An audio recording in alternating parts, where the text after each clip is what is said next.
Ninjutsu, a ninja's mythical ability to mold chakra to produce fire, earth, wind, and water, to move faster than the human eye can see, to be able to crush boulders and lift huge roots from beneath the earth. But does ninjutsu actually do as advertised?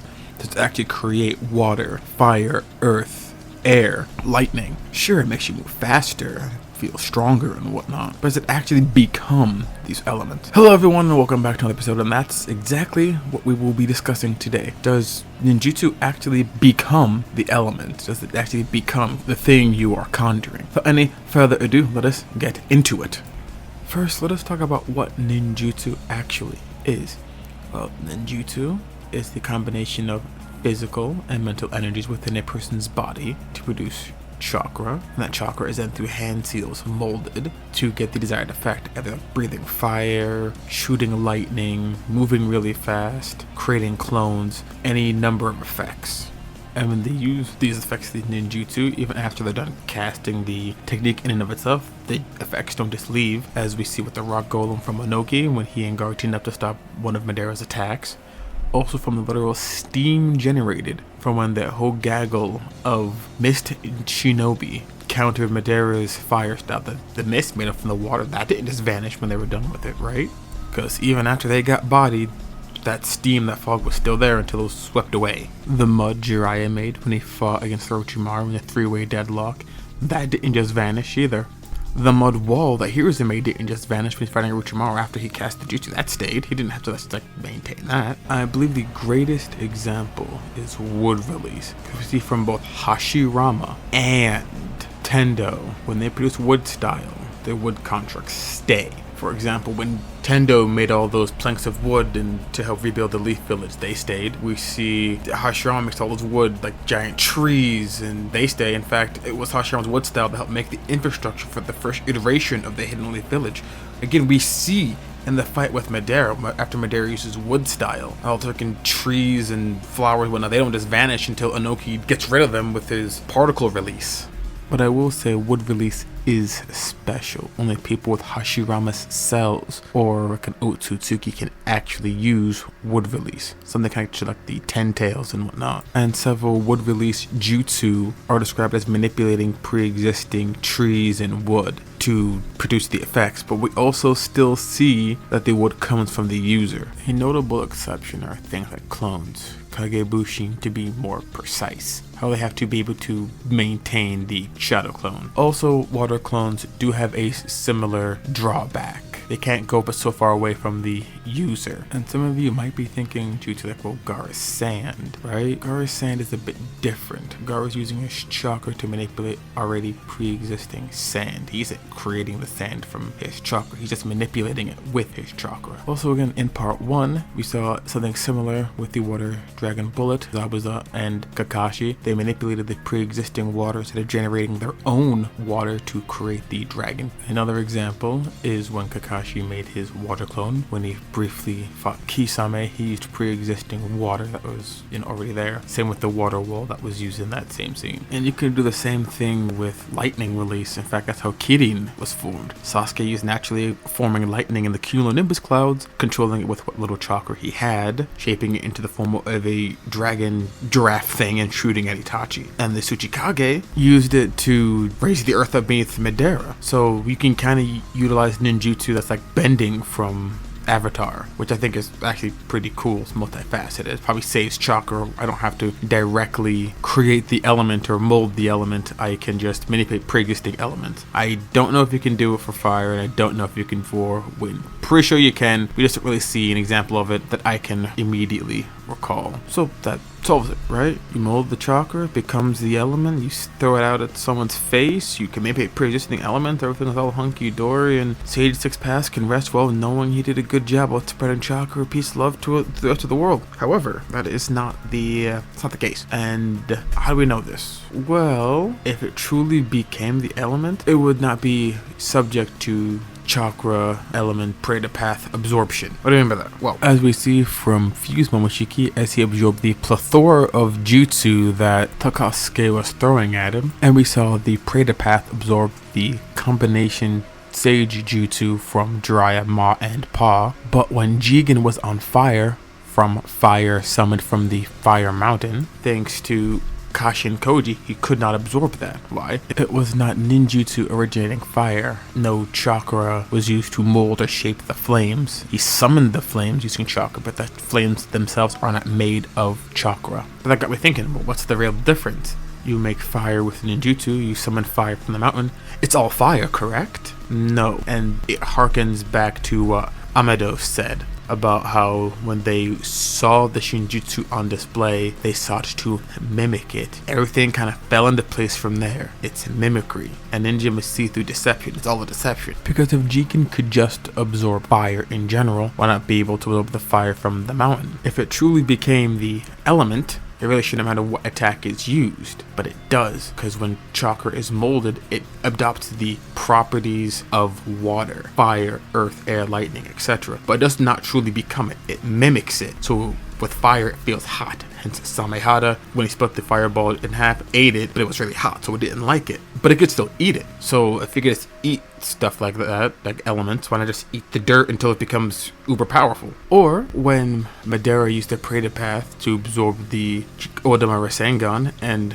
Gaara wrapped up in his sand, the sand sloughed off of him because using the Preta Path absorbed the chakra in the sand. The sand isn't made of chakra. Gaara is using his chakra to manipulate the sand. So with the chakra gone, this drops as regular sand onto the ground. Or my favorite one, and the one that kind of ultimately pushed me to make this video, is at the end of the Sasuke Etsudan novel. Ino says something about Sakura's ring, because Sakura's ring that Sasuke gives her, he used Earth Release to make. The crystal to the band on it, I don't know if it's a metal or something, it looks really nice, really pretty, right? But Sasuke used that to locate Sakura when he couldn't see her own chakra signature, but he could see his own, because Sharingan and Rena Sharingan, he could see that. You can see chakra. But Ino said that you always have a bit of Sasuke's chakra with her, which made me be like, so this kind of confirms what I always was thinking in the back of my head, that chakra just kind of mimics the element, doesn't actually become the element. At the very least, not at these levels. Because there's an argument to be made for wood release and how it is, since it can become actual trees. Hence Akashirama, Yamato, Guru Zetsu. Anything with wood release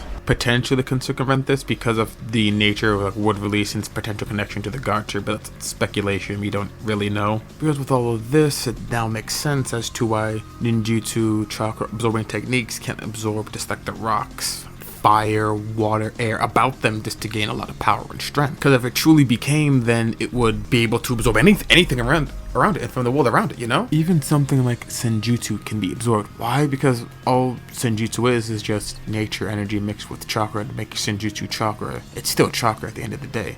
I will say with Senjutsu's interaction with truth-seeking balls, it is closer to being a true manifestation or recreation of the element than not. So even with the added nature energy, it doesn't become something new, not truly, but it does have certain properties and effects like turning things into animals, stone, making them real, making them true. So the probably added bit of nature energy is what makes it more true than not, but it still is mimicry at the end of the day. But what of space-time ninjutsu? I would say it probably depends on the space-time ninjutsu, because most of the ones we've seen allow the user to teleport, like Kamui and Flying Raijin. Maybe you could hazard that the Hirai Shindorai, or Flying Thunder God guiding thunder, because it is more of a barrier, so maybe it could do something about absorbing that. But beyond that, most known space-time ninjutsu just allow the user to teleport. And then there's that potential time freezing in Boruto, but time is frozen. Can't really do anything in frozen time. That seems like with time-space ninjutsu, you're affecting time-space, not the opponent or person you're fighting directly. That's why Kamui managed to get rid of the truth-seeking shield that Madara used. Kamui wasn't affecting the truth-seeking shield proper. It was affecting the space-time around it, creating a wormhole into the Kamui dimension. So the chakra wasn't actually touching the truth-seeking shield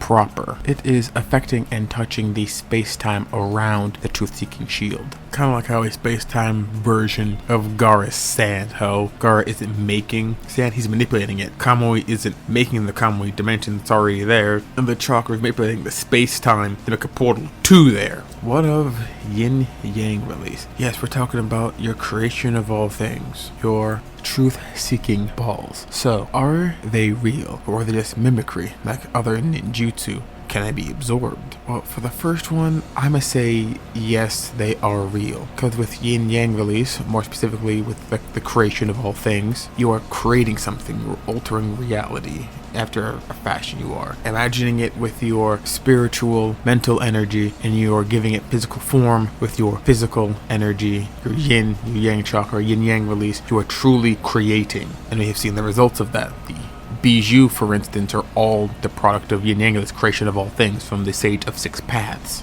And they can't just be absorbed. They are real. They are true.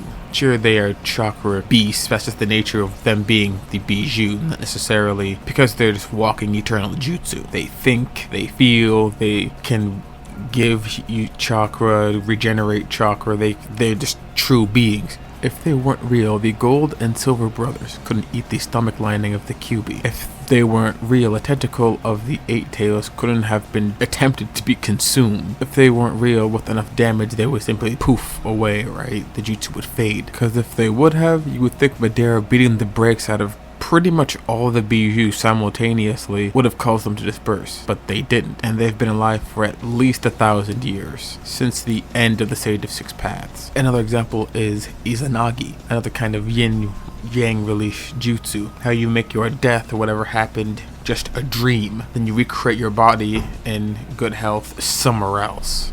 Not dead. Sure, it costs a Sharingan, but you can still do it, and your body isn't fake. It's not made of chakra. It isn't a chakra construct. It is your body. You can just do things you would normally do without having to worry about chakra drain and not being able to get it back or anything like that. You just remade your body using yin yang release. And then we have the Gold Dama, or the truth-seeking balls, which are more similar to a Keke Tota, but when you apply yin yang release onto them, they can assume different forms and shapes, like staves, platforms, and if you don't apply the yin yang release energy to them, they're completely fine. Anyone can touch them and be okay. We saw that when Sasuke was standing on them. We saw that when other jutsu were interacting with them. When Obito was running rampant and not adding the yin-yang chakra to them. And the only thing that can add to them is Senjutsu chakra, because it has that nature element, that real element to it. It isn't just a facsimile made of chakra like other jutsu is. Yin-yang releases the point where ninjutsu ceases being a copy or a facsimile of nature, and you just begin to produce nature proper. Because other forms of jutsu are just mimicking nature, mimicking fire, water, wind, earth. But in yin-yang release, you are creating fire, water, wind, earth, lightning. Like if you were to use a yin-yang release jutsu, like Stormbringer, I don't know, just to put a name to it and make lightning come out of your hands, it would be actual lightning, opposed to a ninjutsu version of that, which would just be chakra that looks and behaves like lightning but isn't actually lightning. Then we have the final level, introducing Baruto Shinjutsu, literally means god or divine techniques, which allow them to bring forth the work of the gods, as Amado puts it. Doesn't require hand signs at all, and you can just kind of sort of do stuff like the 10 paths. You can see every possible future. Ada's Omnipotence, which is described as the programming language of existence itself. Daemon's Reflection, which just reflects damage back at the opponent if they seek to do Daemon harm. Sure, you gotta be touching the person, but it could still happen. In a fight, you're gonna want to touch them with hands, right? So it works. The thing about all these Shinjutsu is they seem to be manipulating existence on a fundamental level. If we take Ada's example and say that hers is manipulating the programming language of existence, we could potentially say that other Shinjutsu are doing something similar but to a lesser degree. Because with hers, she can potentially rewrite existence as a whole. With theirs, they're only manipulating it on a smaller scale. These effects, we don't really know if they can be absorbed, but I think the smoking gun, that's whether they can or cannot be absorbed, or another Shinjutsu called claw marks. They seem like your regular old portal creating jutsu, right? Creating a portal in between different locations, in battle and out of battle, the usual portal stuff. Claw marks are more like physical doorways we can step in and out of, rather than like a Kamui or a Flying Raijin where it opens up a brief aperture in space-time. but they can't be absorbed by karma because when Code makes them, he mixes it with his blood, making them physical, true matter. Well, that's it, right? Shinjutsu can be absorbed unless you mix it with a physical part of you, like the iron from Code's blood. I'm not gonna say that because it's very similar to time-space ninjutsu, where they're not affecting you, they're affecting like the universe, the code of existence around. Code is very different in that his portals are physical, so you could touch them, but by mixing them with the iron in his blood, they become real. So they can't be, because they're just an object, like a tree, regular tree, no longer a facsimile, no longer an imitation, but actually being. So I'm gonna say they can't be absorbed under normal circumstances because they're not affecting you. Like, what are you going to do with Kashin Koji's 10 paths? Absorb the chakra from his eyes? At that point, you could absorb the Byakugan, Sharingan, Renegan out of someone, and that's just not happening. Oh, I guess at the end of it all, what we have learned here today is that ninjutsu is, well, it's fake. It is chakra molded to behave and act like water, fire, earth, air, and lightning, not truly becoming the element. Even if you were to add nature energy making Shinjutsu chakra, it is still just a facsimile and doesn't really become true until you really do something like yin yang release to make it true, to make something real, or using Shinjutsu or space-time ninjutsu, which is affecting the universe around the caster and their intended target. But what do I know? Maybe ninjutsu does actually generate the element and I'm just talking up my bunghole. Maybe yin yang release doesn't actually make anything real, just more chakra molded to look like something real. But with all that being said, I won't thank any and all of you for watching, and I will see you all next time. Peace.